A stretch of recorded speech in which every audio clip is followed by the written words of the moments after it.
آپ فرماتے ہیں کہ جو انسان کا سانس ہے وہ بھی غافل نہیں ہونا چاہیے، جو دم غافل سو دم کافر۔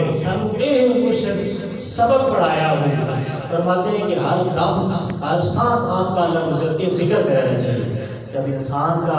ہر دم اور ہر سانس اللہ گزر کے ذکر میں مشغول رہتا ہے تو پھر اس کا انعام کیا ہے؟ حضور پاک صلی اللہ علیہ وسلم کی پیاری حدیث مبارکہ ہے، حضرت ابو ہریرہ رضی اللہ تعالیٰ عنہ فرماتے ہیں مشکوٰۃ شریف میں کہ رسول اللہ صلی اللہ علیہ وسلم نے فرمایا کہ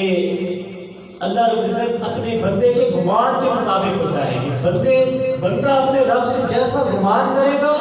اللہ رب العزت اس طرح سے پالے گا۔ فرماتے ہیں کہ اللہ تعالیٰ اپنے بندے کے گمان کے مطابق ہوتا ہے اور اس کے ساتھ رہتا ہے۔ جب وہ اس کا ذکر دل میں کرتا ہے تو اللہ رب العزت بھی اس کا دل میں ذکر کرتا ہے۔ فرمایا کہ جب وہ اللہ رب العزت کا ذکر کسی محفل میں کرتا ہے، بلاغت کے لفظ آئے، فرمایا کہ جب کسی محفل میں